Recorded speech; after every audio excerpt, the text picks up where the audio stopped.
네, 안녕하세요. 전 인터서브의 대표로 일했던 조샘 선교사입니다. 지금은 라이프 에즈 미션 램스라고 하는 선교 교육기관에 간사로 일하고 있습니다. 김동희 목사님하고는 오랜 친구고요. 제가 처음 뵀을 때는 LA에서 노숙자들 대접하고 또 카페에서 그 커피를 내리시고 그런 일들을 하셨던 모습, 굉장히 인상적인 모습이었던 기억이 나요. 저로서는 개혁적이고 그리고 실천적인 모습을 늘 보아왔죠. 그리고 많은 사람들이 그렇게 기억을 할 거예요. 하지만 개인적으로는 늘 온화하고 그리고 긍정적이고 그런 분이에요. 그래서 저도 그 비밀이 뭘까? 대개는 개혁적인 사람들은 날카롭기가 쉬운데 그렇지 않고 따뜻한 그런 목사님이란 느낌이 많이 들었습니다. 그래서 기도에 대해서 썼다고 그랬을 때에 이분의 비밀이 아마도 기도에 있겠다 그런 생각은 했습니다. 기도를 어려워하는 분들이 있어요. 기도를 어려워하는 분들 또는 내가 좀 잘못하진 않을까 하는 분들이 있을 텐데 그분들에게 격려를 줄 만한 성경 구절을 꼽자면 어떤 게 있을까요? 네, 이 기도를 이제 어려워하는 거는 당연한 거예요. 굉장히 당연합니다. 그리고 특별히 이제 초신자 같은 경우에는 우리가 첫 번째 공기도하거나 이제 그런 경험을 이제 했었던 분들이 많지 않습니까? 그런데 기도를 하면서도 여전히 어려워질 수도 있는데 저는 이제 이 책을 통해서 실질적으로 기도를 우리가 어떻게 시작할 수가 있는가, 어떻게 할 수 있는가에 대한 관심이 많이 있거든요. 그래서 기도는 사실은 하나님이 우리에게 호의로 베푸시는 하나님과 우리의 소통의 방법으로 하나님이 우리에게 선물로 주신 거예요. 그러니까 기도를 하지 않고 하나님과 사귀는 방법이 없다라고 하는 것을 말씀을 드리는 거예요. 제가 이제 말씀을 드리는 것은. 그런데 교회에서 오랫동안 가르쳐 오는 것이 뭐냐면 말씀은 영혼의 양식이다. 기도는 영혼의 호흡이다라고 많이 가르쳐 오잖아요. 그죠? 그럼 제가 이제 이 책에다 이런 질문을 했는데 한번 숨을 쉴 때 기도가 호흡이라면 한번 숨을 쉴 때 공기를 몇 cc씩 마셔야 돼요, 보통? 계산 안 하죠? 저도 계산 안 해요. 이렇게 하면서도 관심이 없어요. 그냥 질문으로 할 뿐이에요. 그래서 예를 들어 100cc라고 칩시다. 그런데 내가 한번 숨을 쉬는데 요번에 잠깐 딴 생각하느라고 80cc 숨을 쉬었어요. 그래서 그 다음번에 숨을 쉴 때는 제가 정신을 차려갖고 입을 조금 크게 벌리면서 시간을 약간 0.1초 느려가지고 20cc를 더 쉬어야 돼. 아까 못 쉬었잖아요. 그래서 120cc를 쉬어야지라고 생각하면서 호흡하는 사람이 있습니까? 없어요. 핵심이 뭐냐면 숨을 쉴 때는 그냥 쉬어요. 그죠? 기도가 영혼의 호흡이다라고 말하는 것은 기도라고 하는 것은 어렵게 생각하지 말고 아까 유일한 기도와 주문의 차이점은 그 대상과의 관계가 인격적이냐 비인격적이냐의 관계로서 기도와 주문은 구분이 되지만 그것을 우리가 분명하게 이해하게 되면 호흡과 같이 자연스럽게 우리가 시작하는 모든 것들이 다 하나님 앞에 드려지는 기도다라고 하는 것을 좀 여러분들에게 우선 말씀을 드리고 싶어요. 제가 이런 내용을 써놨는데요. 숨 쉬려고 사는 분들이 있어요? 숨 쉬는 게 중요하지만 숨 쉬려고 사는 분들이 있냐? 그러면 없잖아요. 그죠? 그런데 숨을 안 쉬면 분명하게 어떻게 돼요? 죽어요. 그러니까 영혼의 호흡이다라고 말하는 것이 그런 거예요. 기도하기 위해서 사는 것은 아니에요. 특별히 어떤 분이 24시간 기도 어쩌고 하는데 그냥 그래 잊어버리세요. 숨 쉬려고 사는 것은 아니에요. 기도하려고 신앙생활을 하는 것은 아니지만 신앙생활에 있어서 기도가 끊어지면 어떻게 되는 거예요? 죽는 거예요. 그렇기 때문에 기도는 자연스럽게 우리가 시작할 수 있는 것이다라고 하는 것을 좀 여러분들에게 이제 말씀을 좀 드립니다. 그래서 그런 의미에서 요한복음 14장 18절의 말씀을 보면 우리가 기도를 할 때 우리가 좀 마음의 평안함을 가져야 되는 게 14장 18절의 말씀 내가 너희를 고아처럼 버려두지 않겠다라고 말씀하시거든요. 예수님이 이제 그 제자들을 떠나서 아버지께로 가실 날이 가까운 줄 알고 제자들을 사랑하시되 끝까지 사랑하시느니라 요한복음 13장 1절인데 그러면서 마지막 가르침을 제자들에게 마지막 가르침을 주면서 14장 18절에 보면 너희를 고아처럼 버려두지 않겠다라고 말씀하시거든요. 그런데 18절에 고아처럼 버려두지 않을 텐데 그 위에 보면은 16절과 17절에 보면은 보혜사 성령을 보내줄 거야. 그렇기 때문에 너희는 고아가 아니야. 걱정하지 마. 나는 떠나도. 라고 말씀하는 거예요. 그리고 12절부터 15절까지 말씀 보면 너희가 무엇이든지 기도하면 내가 들어줄게. 그래서 너희들은 고아가 아니야. 라고 말씀하시는 거예요. 그러니까 기도는 하나님의 약속으로부터 출발되어진 거예요. 우리가 고아로 살지 않는, 고아가 아니라는 사실을 확인하는 길이 무엇을 통해서 확인하는 거예요?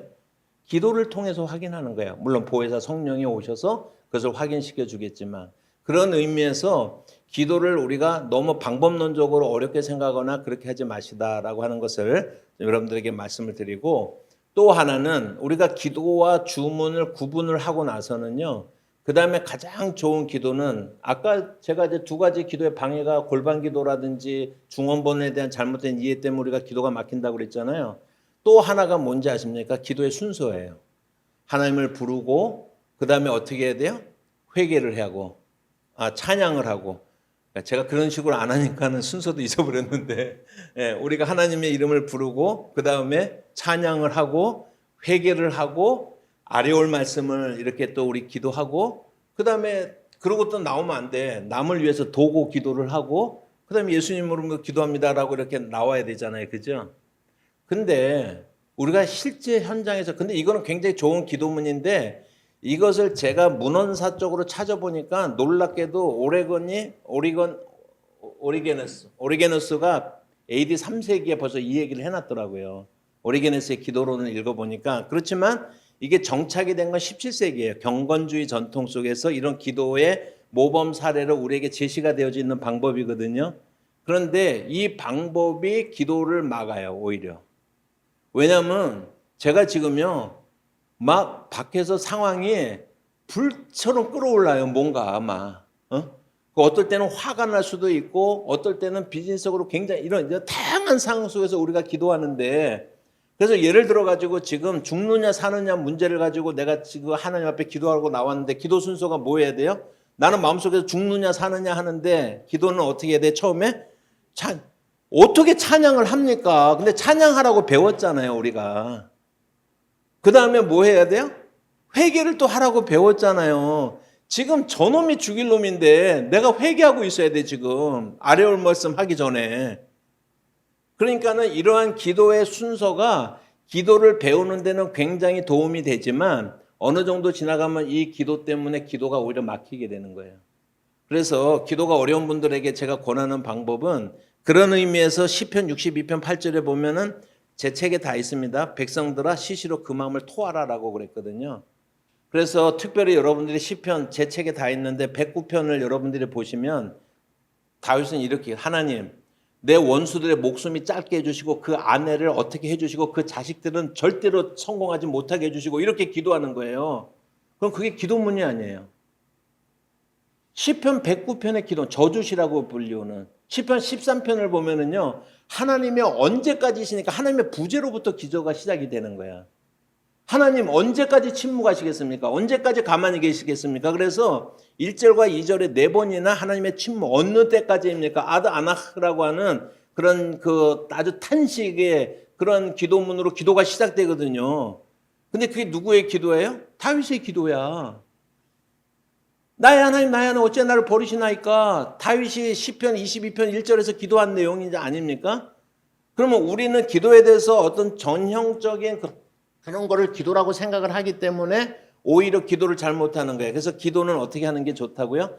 그런 거 다 버리고 처음에 배울 때는 도움이 되지만 그 다음에는 어떻게 해요? 내 마음의 상태에 따라서 그렇게 기도를 시작하면 되는 거예요. 제가 누구를 저주하잖아요. 그 얘기는 뭐냐면, 아니 내 아버지께 나가서 그것도 못해, 그 말도 못해요? 주목해야 되는 게 뭐냐면, 우리가 기도를 누구 앞에 가지고 나가서 하는 거예요? 누구한테 드리는 거예요? 하나님 앞에 내 마음의 상태가 저 원수 같은 자들, 나를 죽이려고 쫓아대는 저놈들 미워서 죽겠습니다라고 제가 하나님한테도 하소연하면 안 돼요? 괜찮다는 거예요. 시편의 많은 기도들이 그런 기도들이라고 하는 거예요. 그래서 기도를 어렵게 생각하지 마시고 하나님이 주신 선물을 사용하는 거다. 그래서 시작하시면 되는 거다라고 하는 것입니다. 한 5분 정도 안에 답을 했는데 제가 한 대답이 좀 길었어요. 그렇죠. 그런 말 할 줄 알았어요. 그래서 내가 그래도 미리 도움이 얘기했더니 됐습니다. 콕 찍어서 한 가지만. 옛날에 구봉소 장로님 아시잖아요. 저희 동네 살았었거든요. 그 얘기하면 오케이. 아재요. 아재. 내 아재지 뭐.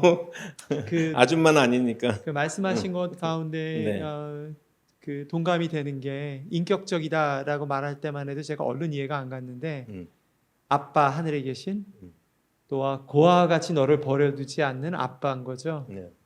사실 그러면은 어떤 얘기든지 할 수 있을 것 같기는 해요. 오히려 그게 절박할 때 우리가 진정성이 더 생기는 것 같아요. 그러니까 그렇게 하는 거를 죄의식을 갖거나 그러지 말라는 게 되게 정상적인 토해내는 기도를 하는 게 되게 중요하다라고 하는 거예요. 시편이 그런 거로 가득 차 있잖아요. 그런데 그렇게 기도를 시작하잖아요. 그러면 한참 하나님 앞에 소위 말해서 속풀이를 다 하고 하나님 앞에 통성 울면서 기도하잖아요. 그러고 나면 그 성경 구절은 끝에 보면요 하나님에 대한 찬양으로 끝나요.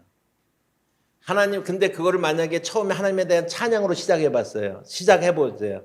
기도가 안 나와요. 기도가 안 되는 거예요. 그냥 끙끙대다가 마는 것이지만 오히려 마음을 토해놓고 나면 시편 13편이나 109편이나 이런 저주시들을 보시면 끝부분에 가면 하나님의 일하심에 대한 찬양으로 나오는 거예요. 누가요? 하나님이 들으시고 벌써 우리 가운데 그렇게 응답해 주시는 결과인 것이죠. 네. 저는 최근에 어머님하고 이렇게 주말에 같이 기도를 늘 하거든요. 전화로 어머님이랑 하는데 그 전에는 생각을 많이 못했는데 어머님이 일전에 이제 그런 말씀을 하시더라고요. 저한테 이제 원상아 그러면서 요번 거는 굉장히 중요하니까 될 때까지 아주 강하게 기도해야지 된다. 그 전에는 그걸 우리 어머니 뭐 그러려니 하고 넘어갔는데 이번엔 좀 어머니랑 좀 대화를 해야 될 필요를 느꼈어요. 왜냐하면 이분이 진짜 그걸 믿으시더라고요. 네. 왜냐하면 자기가 과거에 어려웠을 때 정말 그 하나님을 악착같이 졸라서 그 분량을 채웠을 때에 이루어진 경험이 이분이 있으신 거예요. 네. 그리고 그게 이제 평생을 가시는 거야. 네. 그래서 뭐가 중요하면 정말 그렇게 물론 반복적으로 기도할 수 있죠. 간절히 네. 기도할 수는 있는데 그게 아니라 이분한테 믿는 건 마치 정한수 띄워놓고 그 분량을 채워야 된다라고 생각하는 걸 들어서 제가 목사님 책을 네. 놓고서 좀 네. 설명을 드린 적이 있어요. 네. 어머니 네. 그게 아니고 네. 그건 오히려 이방인들의 기도에 네. 가깝습니다. 그런 얘기한 적이 있어요. 음. 그 목사님이 목회하시거나 아니면은 목사님 스스로도 기도에 대해서 좀 잘못 이해했던 성경 구절이 있으세요? 네. 제가 그거에 대해서는 이제 하나는 적어왔고 하나는 안 적어왔고 생각이 난 건데 그랬는데요. 제가 이제 제 책에서 히스기야의 기도를 예를 들었어요. 히스기야. 히스기야 기도. 그러니까 히스기야가 벽을 향하여서 병들었을 때 벽을 향하여서 이제 간절히 이제 기도했을 때 몇 년을 더 살게 됐어요? 15년을 더 살게 됐어요. 하나님께서 들어주시는 분이야. 그래서 우리가 교회에서 강단에서 그렇게 히스기야처럼 세상을 완전히 등지고서 우리가 벽을 향하여서 그렇게 전적 하나님은 들으시는 하나님이잖아요, 그죠? 여러분들 다 그 하얀 벽 좀 있죠, 집에. 그래 히스기야처럼 기도하려고 하얀 벽 좀 안 만들어놨어요? 근데 우리가 생각해야 될 점이 이런 것들이에요. 기도라고 하는 것을 생각을 했을 때 히스기야가 15년을 더 살았는데 역대하 32장인가 거기를 보면은요. 히스기야가 하나님이 병을 고쳐주셔서 병이 나았으나 그가 교만해졌다라고 그랬어요. 그래서 히스기야가 병 낳고 나서 바벨론이 철수할 때 내탕고 안에 있는 자기네 실력을 다 보여주잖아요. 무기 상태, 재정 상태 다 보여주잖아요, 그죠? 근데 그것이 다윗이 인구 조사할 때 교만한처럼 교만하게 보여지고 그래서 결국은 히스기야 때문에 멸망당하는데 히스기야 때는 하지 않고 그 다음 때 하리라고 하는 말씀도 하시잖아요. 그리고서 결정적으로 므낫세가 12살의 왕이 돼 아들인데 므낫세는 55년 동안 다스리면서 남유다로서는 보기 드물게 악한 왕이에요. 신앙하고 완전히 관계없는 왕이에요. 히스기야의 아들이에요. 그러니까 결론적으로 말씀을 드리면 히스기야는요 15년을 더 살지 않았으면 깔끔했어요. 그의 모든 실수와 결정적인 잘못과 심판의 그런 원인들이 15년 더 사는 동안에 있는 거예요. 근데 우리는 디리다? 이게 전문 용어인지 모르겠는데 우리는 기도할 때 무슨 기도를 하는 거야? 더 살게 해달라고만 기도하는데 뭐가 빠지냐면 왜 더 살아야 되는데요? 그래서 제가 이거를 제 책에다 이렇게 실었어요. 그 사건이 아마 BC 699년 아니면 700년 어간에 일어났던 사건인데 지금 이제 2025년이니까는 1725년 뭐 이렇게 복잡하니까 한 3000년 전에 일어났던 사건이라고 칩시다. 그러면 보십시다. 히스기야가 원래 3000년 전에 죽으려고 했는데 15년 더 살아서 2985년 전에 죽었어요. 의미가 있어요? 여러분들에게 어떻게 다가와요? 우리는 그 15년 더 살자고 죽자 사자 더 살게만 해달라고 기도하는 것이 아니냐. 왜라고 하는 질문이 왜 중요한지에 대해서 한 가지 이제 그런 부분에 있어서 우리가 말씀을 드리고 그러니까 그런 거가 연결이 됐을 때 기도가 온전한 기도라고 하는 거예요. 제 말이. 아까 주술과 같은 분량을 채워야 되는 그런 기도가 아니려면 왜라고 하는 질문까지 충분히 우리가 이렇게 돼야 되고 그 다음에 성경에서 가장 흔하게 오해하고 있는 것이 누가복음 18장 1절이거든요. 너희가 기도하되 뭐라 그랬어요? 항상 기도하고 낙심하지 말지니 그러면서 불의한 재판관과 그 다음에 불쌍한 과부 얘기가 나오잖아요. 아무 수단이 없으니까 매일 가서 졸르니까 내가 불의한 재판관인지 자기도 알아. 그러니까 내가 돈 안 받고는 안 들어주는 사람이지만 이 사람은 끊임없이 와서 귀찮게 할 것 같아. 그래서 그것을 들어주잖아요. 그래서 그것을 어떤 목사님이 강청기도의 능력이라고 하는 제목으로 해서 책을 멋지게 썼어요. 이거 쓰레기 같은 책이에요. 그게 똥침 기도 그런 그래서 거죠? 제가 얘기하는 게 그거예요. 그래서 저는요 강청기도라고 읽고 똥침기도라고 쓴다라고 했더니 출판사에서 유일하게 제가 잘린 구절이 그거야. 근데 동의할 수밖에 없었던 게 요즘은 똥침이라는 게 성적인 그런 거하고 또 관계가 된다니까 수긍하지 않을 수가 없어서 제가 그 부분을 떼쓰기 기도로 좀 바꿨어요. 근데 한번 보십시다. 성경은 어떻게 됐어요? 문맥 속에서 해석돼야 될 때 정확하다고 그랬죠. 문맥을 절대로 떠나지면 안 된다고 그랬잖아요. 그런데 그 본문은 18장 1절부터 문맥이 아니라 17장 20절부터 18장 8절까지가 문맥이에요. 그러면 17장 20절과 21절의 말씀 보면 바리새인들이 와가지고 하나님 나라가 어디 있냐? 여기 있다 저기 있다 하지 말아라. 그 얘기를 하는 거거든요.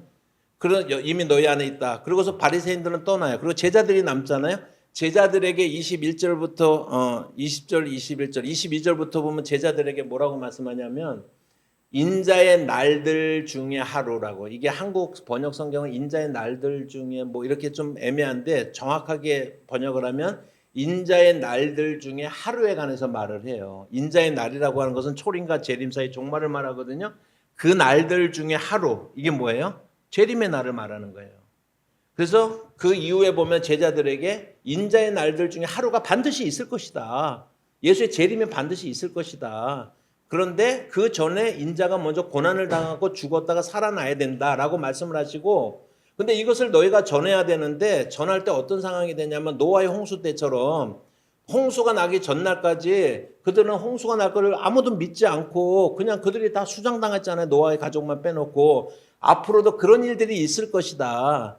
또 열심히 그것을 전하지만은 롯의 시대처럼 그들이 유황불을 맞고서 심판을 당했잖아요. 그때 그들이 어떻게 생각했어요? 그럴 것이라고 그랬을 때 우습게 여겼잖아요. 그거와 같이 예수의 재림에 대해서 우리가 이야기를 하지만은 많은 사람들이 그것에 대해서 코웃음치면서 받아들이지 않을 거야. 그리고 그 다음에 나오는 얘기가 두 사람이 함께 일을 하다가 두 사람이 함께 이제 잠을 자다가예요. 그래서 우리는 그거를 휴거의 구절로 봐요. 아니요. 휴거는요, 말린 꿩고기를 휴거라고 그래요. 그러니까 휴거라는 것은 없어요, 실제로요. 휴거를 가지고 제가 길게 설명할 수는 없지만 그것은 휴거의 구절이 아니라 지구가 둥글게 생겼잖아요. 그죠? 그러면은 예수의 재림의 사건은 전 우주적 사건이야. 어느 한순간에 전 우주적 사건은 재림이 오잖아요. 그러면 지구는 반드시 어디는 밤이고 어디는 낮이에요. 그래서 밤에 일을 하다가 어떤 사람들은 주의 재림을 맞이할 거야. 어떤 사람 밤에 잠을 자다가 주의 재림을 맞이할 거예요. 믿는 자들은 구원을 받겠지만 믿지 않는 자들은 심판에 올 거예요. 그래서 인자의 날들 중에 하루에 대해서 이렇게 길게 이야기하고 난 다음에 그 다음에 18장 1절에 18을 떼놔야 되는 거야. 성경에서 몇 장 몇 절, 몇 장이라고 하는 건 1228년에 처음으로 생겼는데 그전에는 컨티뉴아타라고 그래서 다 연결이 됐었거든요. 그런데 여러분들이 몇 장 몇 절은 머릿속에서 어떻게 생각해야 되냐면 찾는데 도움이 된다. 끝. 거기에 절대 구애받으면 안 돼요. 대표적인 경우가 이런 얘기야. 그래서 인자의 날들 중에 하루에 대해서 지금 얘기를 했잖아요. 그죠? 그리고 나서 18장 1절이 예수께서 그들에게 항상 기도하고 낙심하지 말라는 거야. 그게 무슨 뭐에 대해서 기도하고 낙심하지 말라는 거예요? 인자의 날들 중에 하루가 있을 것에 대해서 너희가 기도하고 그날이 오도록 기도하고 낙심하지 말라는 거예요. 왜냐하면 사람들이 받아들이지도 않고 점점 악해지는 그런 상황에서 우리가 기도하다가 중간에 낙심하거나 멈추거나 하지 말라는 거예요. 과부의 기도가 개인 기도 제목이 아니라 아니고 공적인 기도, 인내에 관한 하나님의 주권적인 역사에 대한, 그러니까 재림에 대한 기대를 가지고, 그러니까 노아 홍수 때나 롯의 때에 그들이 뭐 어떻게 했죠? 그냥 그들이 믿지 않고 있다가 어느 날 이렇게 멸망을 당했잖아요, 그죠? 그런데 너희가 기도하라는 얘기는 인자의 날들 중에 하루에 대해서 지금 기도하고 있는 거예요. 그래서 비유로 결론을 내리고 있는 거예요. 그러니까 그 내용은 뭐냐면 인자의 날들 중에 하루에 대해서 지금 얘기를 하고 있는 거야.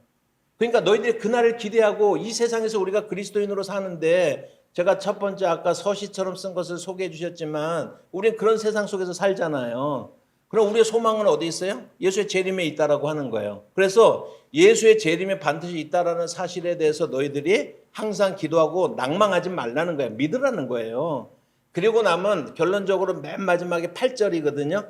8절에 보면 뭐라고 돼 있냐면은 인자가 올 때 내가 너희들 가운데 그러한 믿음을 보겠느냐라고 이렇게 말씀하거든요. 근데 이거를 똥친 기도라고 해석하면 어떻게 되냐면은 예수님이 오셔가지고 너네들 일어나봐. 차려. 열중셔 차려. 내가 똥친 기도 하라고 그랬지. 될 때까지 막 그렇게 강청하면서 기도하라고 그랬지. 그런 사람들을 몇 명이나 보겠느냐 이상하게 끝나는 거예요. 결론이. 그런 게 아니라 이 예수의 재림의 이 구절에 예수의 재림 인자의 날들 중 하루에 관한 것을 알게 되면 이 말씀은 뭐냐면 예수님이 실제로 재림했을 때 예수가 다시 오실 것을 믿고서 인내하면서 기도하기를 멈추지 않고 낙심하지 않고 기도하고 있는 사람들을 내가 과연 얼마나 보겠느냐라고 하는 말씀으로 끝나는 거예요. 그러니까 성경을 본문에서 떼내는 게 잘못된 거예요. 너무너무 많은 구절들에 있어서 본문에서 떼내서 자기 마음대로 해석을 해서 그거를 기도하고 연결시키는 거예요. 그런데 성경은 철저하게 본문에 매여 있어야 된다. 특별히 그 어떤 요 흐름에 매어서 우리가 성경을 이해를 해야 된다라고 하는 것이죠. 그래서 그런 기도들은 사실은 주문이나 마찬가지죠. 그런 식으로 이제 기도하는 내용들. 그 처음에 이제 말씀하실 때 기도가 인격적이어야 된다라는 말씀을 이제 시작을 네. 하셨잖아요. 네. 그래서 기도를 격려하는 구절에 있어서는 그 인격성을 네. 하나님께서 좋은 아버지시고 네. 아빠시고 그거를 믿음으로 기도하라고 말씀을 하신 네. 셈이고 네. 두 번째 기도에 대해서 잘못 알려진 경우에는 사실은 하나님을 비인격적으로 생각하는 거죠. 그렇죠? 결과적으로 의식하든 안 비인격적으로 하든 생각하는 건데 하나님을 뒤트는 거죠. 그거는. 근데 인격적으로 생각하고 우리가 바르게 기도하려면 그분의 약속을 네. 믿고 그것을 믿음으로 견디기 위해서 기도하라. 네. 뭐 그렇게 연결될 네. 수 있겠네요. 그렇죠? 네. 네. 알겠습니다. 저는 선교사로서 그 종종 이제 다른 나라 선교사들하고 함께 기도하는 일들이 있어요. 그러면 그 친구들이 이제 한국의 통성기도에 대해서 알고 싶어해요. 그래서 저도 뭐 강연을 한 적도 있고 그런데 이제 또 해보고 싶어해요. 그래서 이제 하면 이제 보통 제 시키거든요. 이렇게 나보고 좀 시켜달라고 자기들도 하고 싶다고 그래서 이제 그럼 이제 따라서 하라고. 그래서 주여 주여 3번을 이제 하면 또 잘 따라해요. 그다음에 지금부터 이제 발산하라고 그러면 이 친구들이 손 들고 열심히 해요. 하는 사실은 저는 뭐 그런 걸 보면서 좋은 감정도 있고요. 또 한편으로는 제가 실제로는 별로 안 해봤거든요. 통성기도를 어렸을 때 빼놓고는. 그래가지고 좀 불편한 적도 있어요. 그래서 이게 좋은 한국교회 유산이기도 하고 또 한편으로는 불편한 마음도 있는데 오늘날 계승한다면 어떻게 계승할 수 있을까요? 네, 저는 이제 통성기도에 대한 바라보는 시각이 좀 그거는 아닌 것 같다라고 생각하는 분들이 많다라고 하는 걸 존중해요. 존중하는데 제 책에 이건 제가 이제 미국의 씨앗이라고 하는 그런 미국 교단에 있는데 그분들을 다 초청을 해서 코리안 프레어가 어떤 것인지 한국 교회 기도의 특징이 무엇인지 그 사람들이 다 알거든요. 그래서 거기에서 강연했던 내용을 바탕으로 제가 썼는데 세 가지 면에서 얘기했거든요. 하나는 historically 그래서 이것은 영국의 특별히 아일랜드 계통에서부터 우리가 배워온 곳이다라고 하는 것을 그 얘기를 했고 제 책에 보면 자세하게 나와 있어요. 그다음에 이제 두 번째로 얘기하는 거는 이제 biblically 성경에 보면은 통성하는 기도가 많이 나오고 특별히 히브리서에 보면은 예수님이 예수님이 아주 그냥 통곡과 간구로 하나님 앞에 부르짖으면서 기도했다라는 본문이나 제 책에 보면 나와 있고요. 그다음에 이제 practically 실질적인 면에서 어떻게 이제 하냐면은요. 제가 미국 목사님들한테 설명했던 내용인데 우리는 예를 들어서 세상이라고 하는 시장 속에서 우리는 얼마나 악착같이 살아남기 위해서 그렇게 애쓰다가 왔어요. 그러다가 교회에 기도를 하고 싶어서 교회든 어디든 조용한 장소 어디 찾아서 들어오면 우리의 마음이 갑자기 기도하는 모드로 바뀌는 거예요. 그러면서 깊은 기도를 할 수 있는 사람이 있냐고 제가 백인 목사들한테 물어봤더니 아무도 대답 다 일관 no impossible하다고 그러는 거예요. 그래서 제가 얘기하는 거예요. 우리의 마음은 TV 채널이 아니에요. 그러니까 TV는 예를 들어서 9번을 틀었다가 11번을 틀면 0.1초도 안 가가지고 화면이 바뀌잖아요. 그죠? 근데 우리 마음은 그렇지가 않아요. 세상 속에서 우리가 그들과 함께 어떻게 하면 치열하게 삶을 살다가 우리가 예배당에 이제 왔잖아요. 그죠? 그런 상태에서 조용한 기도는 바로 잠들게 하는 기도다. 얘기하는 거예요. 그래서 저는 통성기도가 모든 것이라고 생각하지 않고 그런데 통성기도보다 기도로 진입하는데 효과적인 기도는 저는 솔직히 경험해 본 적이 없어요. 한참 통성으로 기도하다 보면 기도가 이제 쓱 하면서 깊은 약간 딸깍하는 그런 순간이 저한테 있거든요. 그러면서 이제 깊은 기도로 들어가게 되는 거예요. 근데 그 과정으로서는 이제 중요한데 저는 한국교회 통성기도의 장점도 있고 단점도 있다고 생각을 하는데 그러나 제가 제일 중요하게 생각하는 것은 통성기도가 익숙하지 않은 사람들이 통성기도를 비난하면 안 된다. 그 다음에 통성기도에 익숙한 사람들이 영성적 기도, 관상기도라든지 그런 깊은 그런 침묵과 묵상의 기도를 무시하면 안 된다. 저는 기도의 근본적인 성경에 제시하는 원리가 무엇인지 하는 것은 중요하지만 성경은 기도하는 방법에 관심 갖고 있지 않아요. 사실 묵상으로 해야 되는지 통성으로 해야 되는지 이런 거에 대해서 제시해주는 성경은 없는 거예요.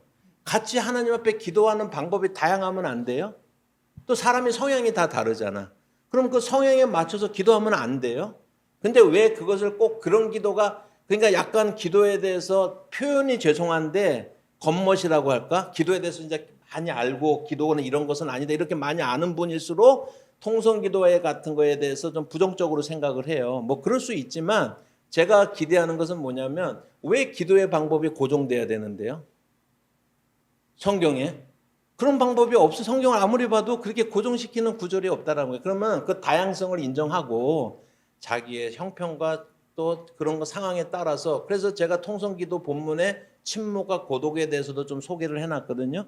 근데 이제 그런 걸 읽으면서 우리가 좀 기도의 방법에서도 다양성을 열어주고 사람의 상황에 따라서 사람에 따라서 그렇게 우리가 그런 기도들도 인정해 주는 것이 우리가 올바르게 유산을 우리가 이어가는 방법이 아니겠느냐. 물론 대부분 통성기도 한다고 한 사람들이 내용이 기복적이고 또 와가지고 막 그냥 정복적으로 세상에서 막 그냥 이런 것들 충분히 알아요. 그거에 대해서 퀘스천을 거는 거 충분히 알지만 그러면 그렇다고 해서 통성기도라는 방법을 없앤다 그러면은 서양 속담으로 말하면은 꾸중물 버리려고 하다 애까지 같이 목욕물 버리려고 애까지 버리는 형국이 아닐까. 그래서 그런 좀 폭이 있었으면 좋겠다라고는 기대가 좀 있습니다.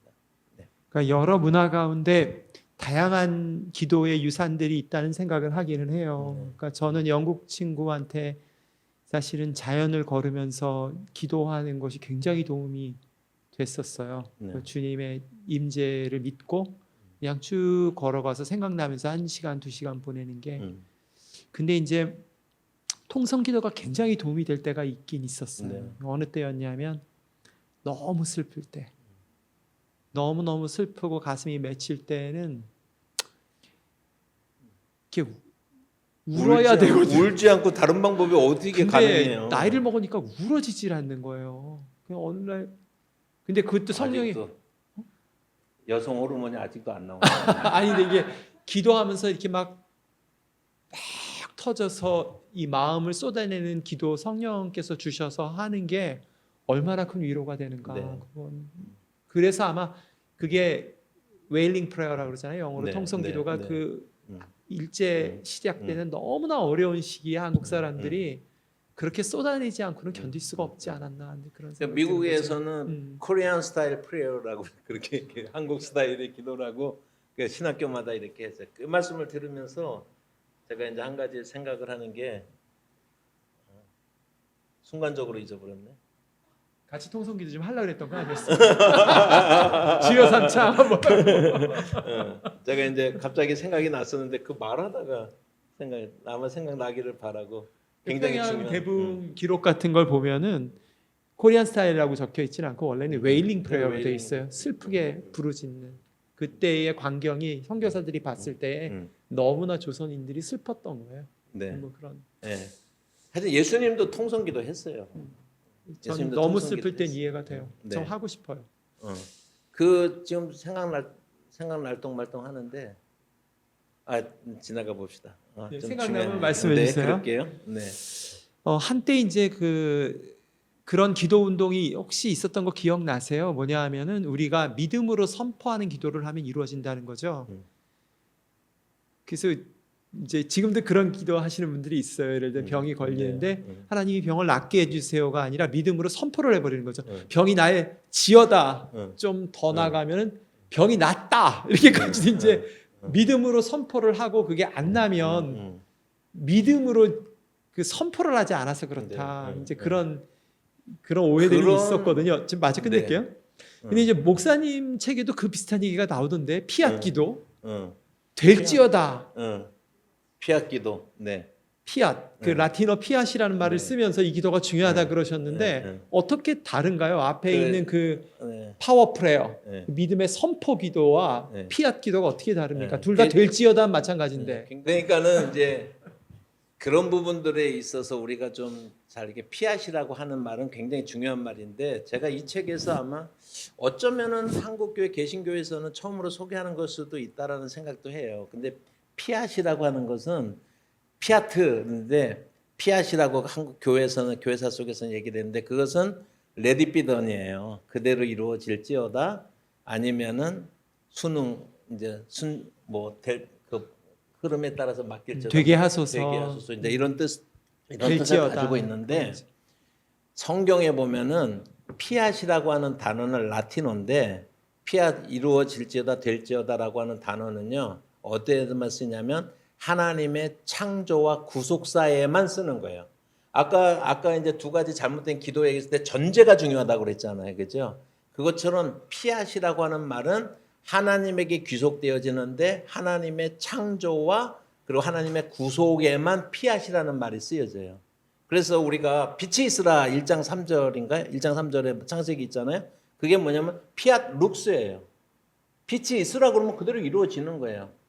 그게 창조 하나님의 주권적인 창조의 사역을 표현하는 용어예요.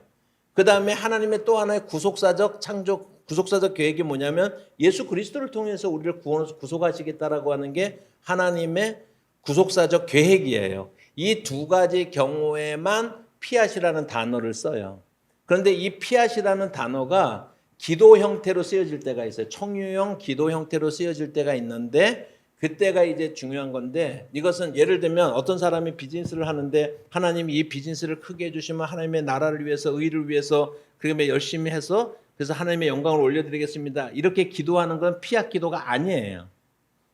그러니까 피앗 기도가 되려면 돈이 많이 벌릴지어다 이거는 그런 피앗 게 기도가 피앗 아니라는 기도가 거죠. 전혀 예. 아니라고 하는 거예요. 피앗 기도의 전제는 뭐냐면 하나님의 구속사, 창조와 그 다음에 예수 그리스도와 이 세상을 보존하심에 대한 하나님의 언명이 나오고 그 언명을 듣고 나서 인간이 하나님이 말씀하신 대로 될지어다라고 하는 자발적인 순응과 또 그러한 삶의 복종을 스스로 결심하면서 하나님 앞에 기도할 때만 피앗이라고 하는 기도를 쓸 수가 있는 거예요. 예를 들면 성경에 피앗 기도가 3군데 나옵니다. 딱 신약 성경에 피앗 기도가 3군데가 나오는데 하나는 누가복음 1장 38절인데요. 누가복음에 그 가브리엘 천사가 와갖고 예수님의 수태 고지문을 하잖아요, 그죠? 그래서 수태 고지문 할 때 내가 어떻게 하겠습니까? 막 그랬을 때 그러나 하나님의 그게 뭐예요? 구속사적 계획이야. 마리아를 통해서 예수가 오게 하시는 게 하나님의 뜻이에요. 그것이 드러났잖아요, 그죠? 그랬을 때 처음에는 부정하고 거부하고 그렇게 거절하다가 나중에 뭐라고 얘기했냐면 마리아가 이르되 주의 여종이오니 말씀대로 내게 이루어지이다. 이게 피앗이에요. 하나님의 구속사적 계획을 들었잖아요. 거기에 대해서 순응과 헌신을 다짐하면서 거기에서 그렇게 되기를 바랍니다라고 하는 게 피앗이라고 하는 거예요. 두 번째로 보면은요. 누가복음 그러니까 예를 들면은 하나님께서 약속하시거나 명령한 것을 내가 순종하기 위해서 그것도 너무 브로드한 거고요. 정확하게 하면은 창조와 그 다음에 구속 요 사건들이 하나님의 창조 사역과 구속 사역이 먼저 들려지고 실제로 적용할 땐 좀 어려워요, 그 얘기가. 아니 그래서 제가 피앗의 기도라고 하는 것은 이제 마지막에 넣은 것은 우리가 가야 될 방향에 대해서 제시를 하는 거예요. 그 방향에 대해서.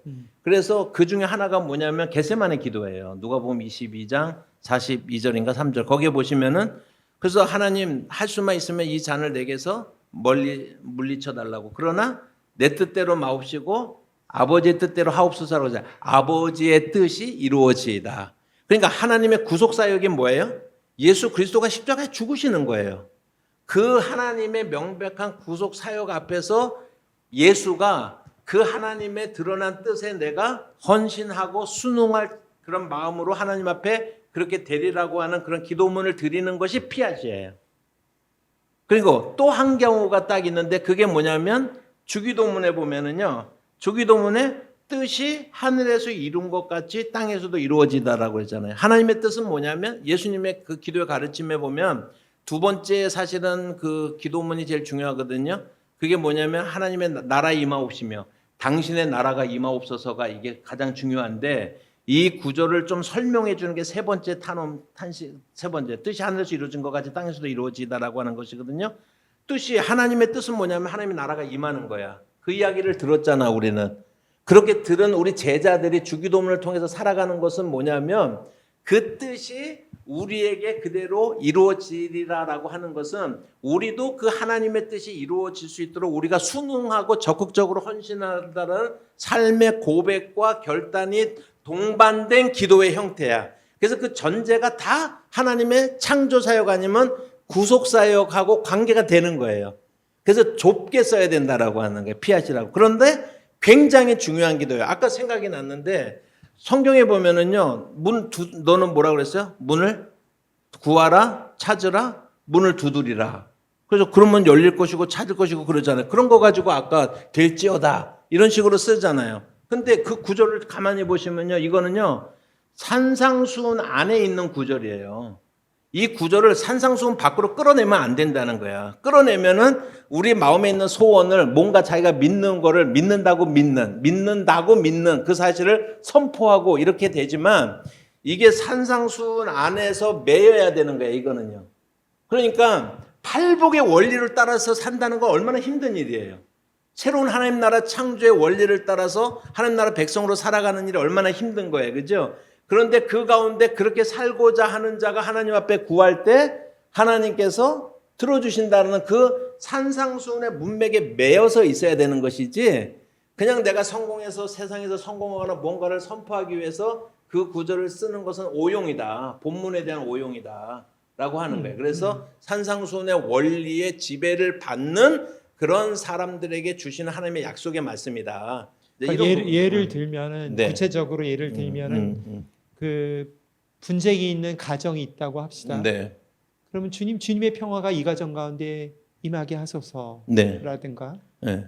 아니면은 우리가 정기적으로 맞이하는 세월호 사건이 있을 때에 네. 하나님 유족들 가운데 하나님의 위로가 임하게 하시고 네. 공의가 바로 세워지게 하소서. 네. 이런 식으로 적용될 수 있는 그것이 거네요. 피앗으로 쓰는 거는 조금 그거보다 더 스페시픽하게 좀 그렇게 해야 되지만 아까 말하는 것처럼 너희가 하나님의 나라와 의를 먼저 구하라고 그랬잖아요. 거기에는 해당이 되는 거죠. 지금 그렇게 기도한 건데. 그렇죠. 예, 그렇지. 그게 이제 산상순의 원리를 따라서 기도하는 거거든요. 그래서 이런 기도는 합당한 기도죠. 근데 이런 기도가 하나님 이번 내란 재판이 주의 뜻 가운데 공의롭게 되게 하소서. 그렇게 말하니까 자극이 갑자기 막 되는데 더- 엔돌핀이 그래? 나오면서 더 피할 기도에 가까워요. 그러니까 피앗 기도는 굉장히 핵심적으로 하나님의 구속사, 그러니까 예수 그리스도하고 직접 관계되어지고 그분의 그리스도의 죽으심과 부활하심하고 그다음에 하나님 나라를 이 땅에서 이루시는 원리에 대해서 하는 것이고 좁게 생각할수록 좋고 그러나 조금 더 넓은 원으로 브로드하게 얘기하자면은 하나님의 나라와 의를 구하는 거잖아요. 그래서 제 책이 일부에서는 기도하는 건 하나님의 뜻입니다. 기도하십시오. 그 다음에 이제 두 번째로 가면은 그런데 말씀을 온전히 붙잡고 기도해야 된다는 거예요. 말씀의 해석이 잘못되어 있으면 기도도 엉뚱한 방향으로 가는 거예요. 잘못된 방향으로 가기 때문에 그래서 기도와 하나님의 말씀이에요. 그런데 궁극적으로는 기도가 거기서 멈추면 안 되고 기도와 하나님 나라가 관계가 돼야 되는데 제가 이렇게 표현할 수 있어요. 기도와 주술을 구분하는 방법은 인격성과 비인격성으로 구분하는 게 유일하다고 그랬잖아요. 그런데 우리가 아기가 태어났다고 생각해 봅시다. 그러면 신생아가 태어났어요. 그러면 애들한테 무슨 나라를 구하라고 하는 사명을 애들한테 막 1살 때부터 불어넣어요? 안 그러잖아요. 어떻게 하냐면은 이 아이가 하는 것은 잘 먹고 잘 자고 잘 싸기만 하면 돼. 바라는 거 그것뿐이 없잖아요. 근데 애가 20살이 됐어. 근데 애가 잘할 수 있는 게 3가지뿐이 없어. 다른 얘기죠. 자, 우리가 애 잘 먹고 잘 싸고 잘 먹고 잘 자고 잘 싸라고 기도하는 거 뭐 문제 있어요? 정확한 게 표현하면은 그건 잘못된 기도가 아닌 게 아니라 그 기도가 그 사람의 영적인 상황을 보여주고 있는 거는 맞아요. 반영하고 있어요. 그래서 어린 아이적인 상태에 있을 때 기도는 당연히 식탁 주변의 기도에를 집중하게 되지만 영적으로 성숙하게 되면은 어느 날 하나님의 나라에 대해서 우리가 알게 되면 기도가 거기서 멈추지 않고 기도가 바뀌게 되는 거예요. 내용이. 그렇게 되면 그 기도가 하나님의 나라를 향해서 나아가게 되는 거예요. 자연스럽게. 이제 그렇게 봐야 되는 것이 어떤 기도는 버릴 기도, 어떤 기도는 아니다라고 우리가 이렇게 얘기할 수는 없지 않는가. 이제 그런 인격적 관계가 자라남에 따라서 네. 기도의 내용이 자, 훨씬 더 하나님 나라에 가까워지겠네요. 저도 그랬고, 그렇죠? 저도 그랬고. 지금 언약에 관해서인데 언약에 대해서 좀 물어볼까 하는데 왜냐하면 이제 지금 계속해서 그 기도에 있어서 인격성에 대해서 얘기를 하고 있잖아요.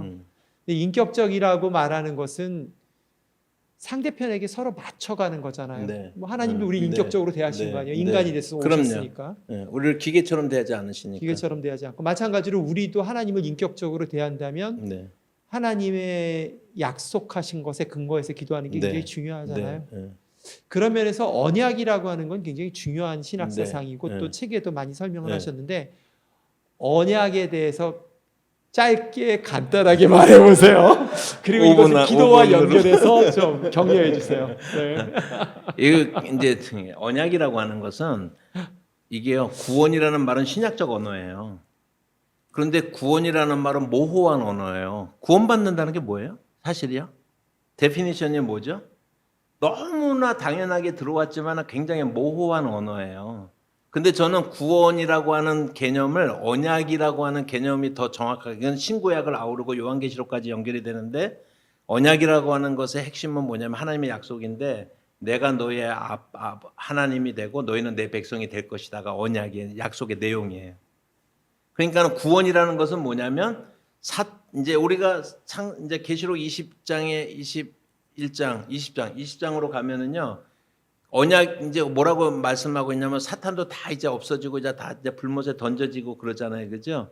그렇게 됐을 때 그거를 뭐라고 표현할 수 있냐면 제2의 에덴적 삶이라고 할 수 있는데 제1의 에덴적 삶은 우리에게 최적의 사건 환경을 하나님께서 만들어 주셨는데 그런데 문제는 뭐냐면 사탄이가 겐세이를 하는 거야. 그 말은 적절하지 않습니다. 일본말. 그래 인볼말을 그래서 깜짝 놀랐습니다. 내가 순간 당황했습니다. 전문용어로. 네. 하나님의 뜻은 하나님이 온전하게 우리 하나님 노릇해 주시고 우리는 하나님의 백성으로 살게 해주는 거예요. 거기에 베리에이션이 있는데 그게 뭐냐면 하나님은 우리의 아빠가 되시고 우리는 하나님의 자녀가 된다. 그러니까 상속의 개념으로. 그래서 언약이라는 말은 이 두 가지예요. 내가 너의 하나님이 되고 너희는 내 백성이 될 거야. 그런데 요한계시로 가면 사탄이 다 이제 멸망당하고 난 다음에 그때는 하나님이 사탄이 간섭함에 받지 않고 온전하게 하나님께서 우리 하나님 노릇해주고 우리가 하나님의 백성 노릇하는 거예요. 온전히 우리에게 아빠 노릇해주시고 우리가 온전하게 아들됨에 그러니까 자녀됨으로 우리가 살 수 있는 상태가 구원의 상태예요. 저는 이제 그걸 가장 정확하다라고 보는데 그런데 우리가 예를 들어 가지고 하나님의 기도의 응답이라고 막 그렇게 응답을 약속을 붙잡고 주장하라고 그러면서 성경을 무리하게 해석하면 안 된다라고 하는 게 예를 들면은 제 책에 이제 예레미야의 예를 들었거든요. 예레미야 33장 3절에 보면 너는 내게 부르짖으라 내가 내게 응답하고 내가 알지 못하는 크고 비밀한 일을 내게 보이리라라고 말씀하셨거든요. 그러니까는 우리는 사업을 하거나 그런 거 할 때 모호성 가운데서 좀 불안한 가운데서 사업을 시작할 때 아니요. 지금 언약에 대해서 아니 난 잘 이해가 안 갔어요. 언약에 복잡해지고 있어. 질문을 그러니까 질문 짧게 하려니까 이런 얘기가 나온다니까는 안 돼. 그래서 우선 좀 드릴게요. 그러니까 우리가 언약이라고 하는 것이 우리가 붙잡고서 기도한다는 의미가 뭐냐면 자 예레미야서 33장 그 기도 잘 알죠. 그래서 기도하는 사람들이 모든 사람들이 그 구절을 암송하면서 그 말씀을 붙잡고 기도한단 말이에요. 그런데 그 말씀도 본문에 매여 있어야 되는 거예요. 예레미야 유명한 두 번째 기도문이 뭐냐면 29장에 보면은 내가 너에게 주고자 하는 것은 고난이 아니라 평안의 마음이야. 그래서 너희가 그 평안을 위해서 기도하라라고 말씀하잖아요. 그죠? 29장에 예레미야서 유명한 두 구절이거든요. 그런데 이 구절을 본문에서 떼어내고 나면은요. 정말 우리가 막 쓰는 대로 막 나가는 거예요. 그래서 우리가 뭐 어려움 겪고 있으면 하나님이 주시는 마음은 고난의 마음이 아니고 평안의 마음이니까 그렇게 힘을 내시오. 이렇게 쓰면 안 된다라고 하는 거예요. 언약하고 관계되어서 이 부분에 뭐냐면 제 책에 보면은 그 표가 나와 있는데 예레미야서는 세 부분으로 나눠지는데 그게 뭐냐면 30장부터 33장을 중심으로 29장까지 하고 34장의 내용으로 나눠지거든요. 그래서 이건 A라고 제가 표현을 하자면 너희들 이렇게 나를 안 믿고 너희들 이렇게 살다가 바벨론으로 포로로 갈 거야라고는 경고예요. 그 다음에 34장부터는 실제로 그들이 하나님의 말씀에 거부하다가 포로로 잡혀가는 장면이에요. 경고고 그것이 실행되는데 30장부터 33장이 진짜 하나님이 예레미야에게 하시고 싶은 말씀이에요. 부모가 자식에게 주고 싶은 말이에요. 너 그러다가 나한테 한번 맞아버려 죽는다라고 말을 할 수가 있고 그렇게 해서 체벌을 가할 수는 있지만 그게 부모의 진짜 마음은 아니잖아요. 그 진짜 마음이 30장부터 33장까지 담겨져 있는데 그중에 핵심이 31장 31절인데 그것은 뭐냐면 내가 너에게 새 언약을 주리라고 하는 거예요. 지금 이스라엘은 율법을 지키지 않아서 멸망당하고 있지만은 그 새 언약 사상이라고 하는 것은 장차 예수 그리스도를 보내주셔서 너에게 내가 세운 언약을 신실하게 지킬 거야. 내가 너의 진짜 하나님 노릇해 주실 거야. 인간이 실패해도 하나님은 실패하지 않아. 그게 언약이에요. 그러면서 그 언약의 내용이 예수 그리스도에 대한 그 오심에 대한 새로운 언약의 갱신적인 그런 언약의 핵심이 담겨져 있는 게 31장 31절이거든요. 자, 그래서 잘 보시면은요, 이 구절이 30장부터 33장까지 있는데 29장에 뭐라고 돼 있냐면은 내가 너에게 주고자 하는 것은 고난이 아니라 평안이다라는 말씀이 29장에 있는 거예요. 그리고 새 언약과 이걸 위로의 책이라고 그러는데 그 언약의 내용을 주고 나서 하나님께서 다시 말씀하는 게 너희는 내게 부르짖으라 내가 내게 응답하겠고요. 그러면 뭐를 부르짖으라는 거예요? 네가 알지 못했던 크고 비밀한 일이 무슨 얘기예요? 새 언약이에요. 31장 1절을 핵심으로 하면은 내가 너에게 새 언약을 줄 거야. 우리에게 소망은 예수예요. 그러니까 예수에 대한 새로운 언약의 갱신이 거기 나오거든요. 그러니까 평안을 주는 게 내 마음이야. 고난이 아니야. 근데 그 평안이 어디서 얻어지냐면 새 언약 때문에 얻어지는 거야. 예수 사건 때문에 얻어지는 거예요. 그리고 그거 얘기를 들었잖아. 그러니까 너희가 해야 될 일은 뭐야? 너희는 내게 부르짖으라는 거야. 뭘 부르짖으라는 거예요? 새 언약이 성취되도록 예수가 이 땅에 오시도록 부르짖으라고 하는 내용이에요. 아까 언약이라는 게 예수님이 오신다는 약속 오셔서 그렇죠. 궁극적으로 언약은 그렇죠. 그래서 언약에 지향하는 바는 결과적으로는 하나님이 우리에게 참 하나님 노릇 해주시는 상태를 말하는 거예요. 이거를 우리 기도와 연결한다면 어떻게 기도하면 돼요? 그래서 우리가 그 언약을 붙잡고 기도하는 것은 결국은 제 책의 마지막인 예수와 하나님 나라하고 연결돼서 기도하고 동일한 언어인데 그것을 우리는 언약 그러면 구약적 언어라고 생각하지만 저는 그 언약이라는 개념이 구약에만 머무르지 않고 신약과 그래서 고린도전서나 히브리서에 보면 그렇게 네. 언약하고 관련해서 네. 어떻게 기도하면 되는지 기도문 하나 좀 만들어 주세요. 기도하면 어떻게 기도하겠냐고. 언약을 붙잡고 기도하는 어려워. 언약이 구원의 언약이라고 얘기를 했잖아요. 그래서 그거는 사실은 제 이 책의 제일 마지막 14장에 우리가 마라나타 기도하고 연결되는 게 그게 언약을 붙잡고 하는 기도의 예예요. 말하자면 해보시라고. 주여 오시옵소서. 몰라요? 마라나타? 그러니까 그렇게 기도하면 돼요. 언약을 붙잡고 기도하는 거 주님 오시옵소서. 제가 이제 언약을 붙잡고라고 하는 말을 우리가 얘기를 할 때 그 31장 31절이 새 언약이거든. 예레미야서 31장. 그 말씀을 붙잡고 기도하게 되면 구약 시대 사람들은 어떻게 기도하게 되냐면 주님 오시옵소서. 우리의 고난을 마치게 해 주십시오. 우리의 탄원에 귀를 기울여 주소서라고 하는 게 구약 성도들의 언약을 붙잡고 기도하는 거예요. 우리가 이 시대에 우리가 언약을 붙잡고 기도한다는 것은 주님의 재림의 약속을 믿고 그때에 우리가 완전한 평안을 누리며 그 가운데서 하나님의 통치 안에서 우리가 하나님과 더불어 왕노를 할 것을 기대합니다라고 하는 기도문이 언약을 붙잡고 하는 기도문이다라고 이렇게 좀 설명할 수가 있겠죠. 그러니까 주님 뭐 구약과 신약을 합쳐서 기도하면 주님 네, 제 삶 가운데 오셔서 네, 뭐 그렇게 기도할 수도 있고 그 아니면 다음- 주님이 오실 것을 기다립니다. 네. 제가 이 고난을 이기게 해주십시오. 네. 이렇게 기도하면 되나요? 네.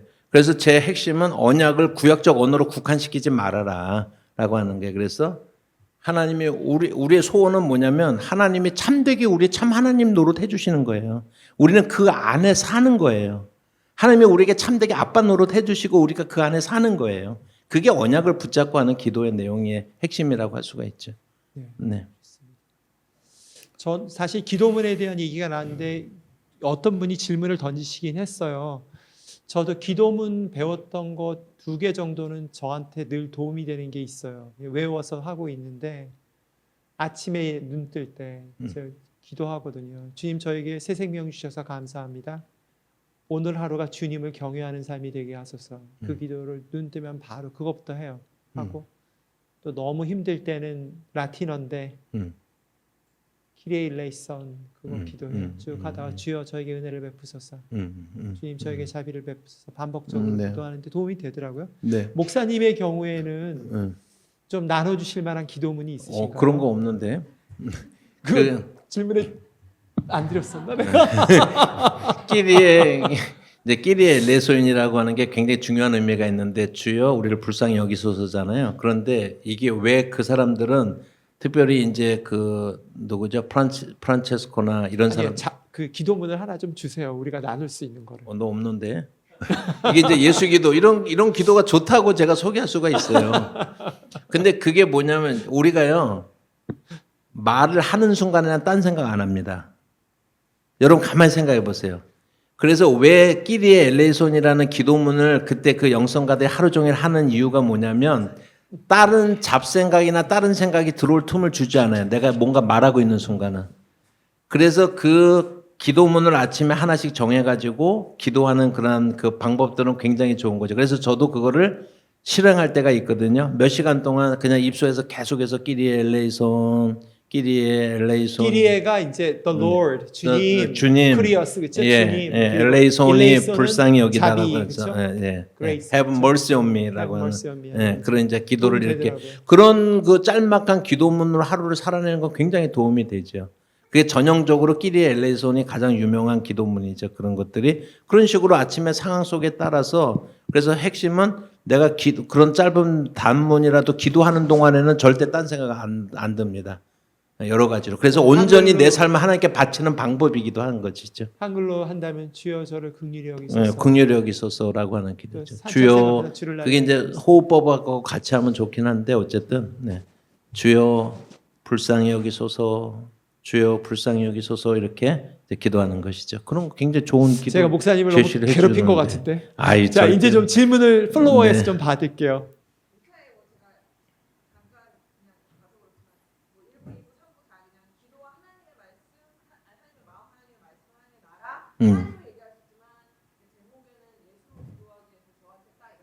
그 이제 두 가지 의미로 해서 그러는데요.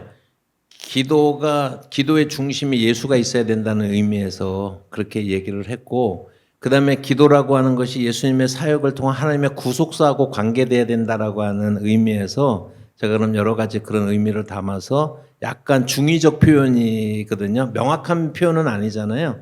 출판사 우리 IBP하고 또 이제 굉장히 토론을 좀 그거 가지고 했었는데 일부러 중의적 표현을 통해서 우리의 기도회의 중심이 내가 있는지 예수가 있는지 하는 것을 리마인드 한번 시켜주고 싶어서 그렇게 중의적 표현으로 이제 썼습니다. 그래서 내용은 이런 내용으로 쓴 거고. 중이면은 뜻이 두 개란 뜻인데 첫 번째 뜻은 약간 모호하면 말하는 거지. 모호함.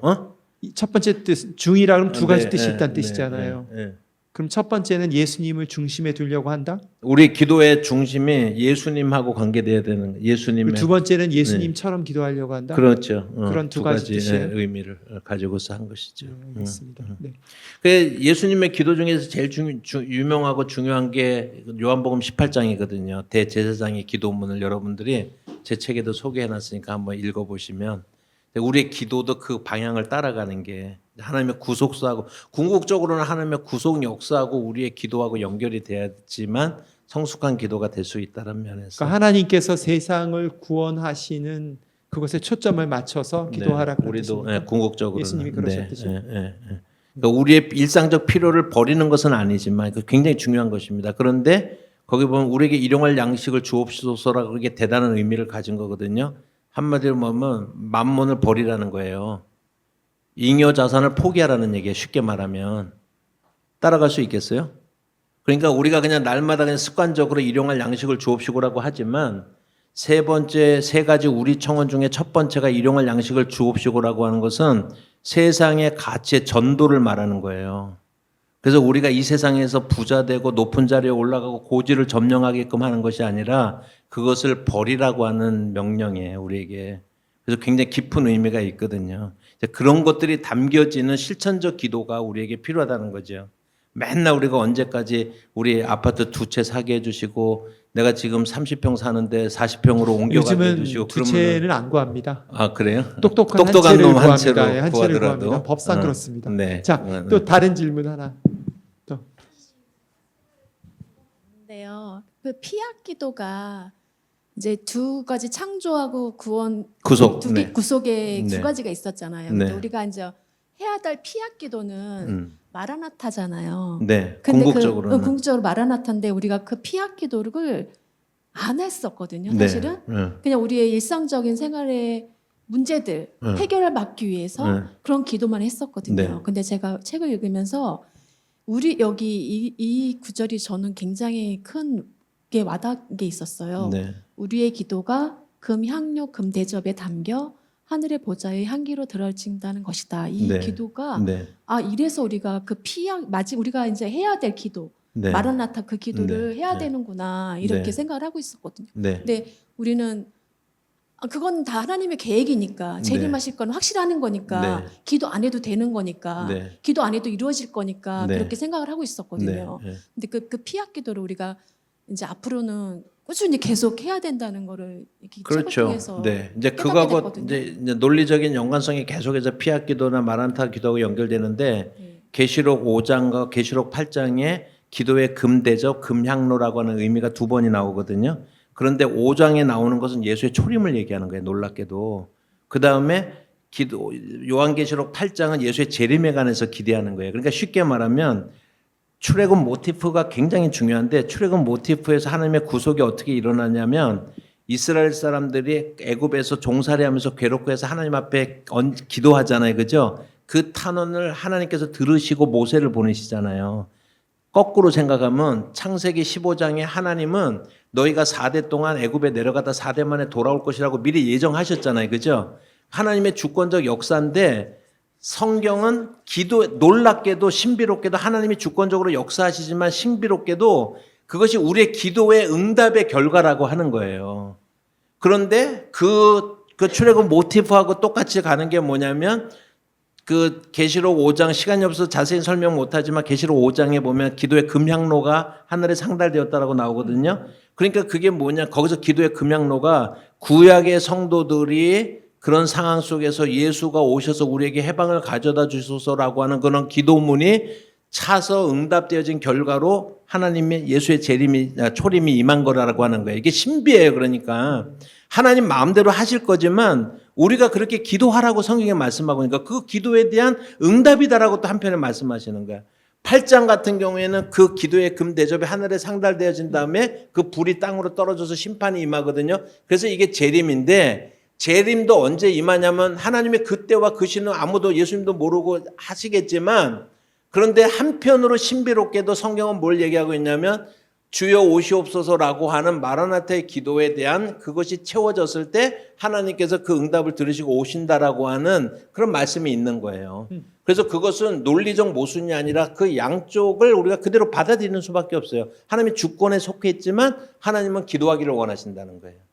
이게 마지막 네. 말씀하신 게 사실은 아까 질문했던 예수로 기도하기의 이유네요. 네. 뭐냐면 언약적 기도의 이유기도 하고, 네. 왜냐하면 언약의 약속 자체가 예수님의 오심, 그게 초림이 됐던 재림이고, 또 예수님을 기다리는 기도하는 것이 우리가 마땅히 기도해야 하는 것이고 하나님의 계획이기 때문에 그 오늘 이 대담의 마무리로서 굉장히 적절하네요. 네. 그래서 마라나타로 마치면 제일 좋습니다. 네, 정말 그 예수님이 오실 것을 기대하면서 기도하는 것이, 네. 그 피앗 기도하는 것이 우리에게 굉장한 힘을 줄 수 네. 있을 거라는 생각이 네. 들었어요. 이제 자매님 말씀 얘기 들으면서도 그걸 하면서 이겨낼 수 있는 힘이 생길 것 같아요. 네, 고맙습니다. 네, 여기까지. 하나 더 받을까요? 네. 네. 마이크를 좀 해주시면 기도드립니다. 이 두 가지가 방법이 있잖아요. 네.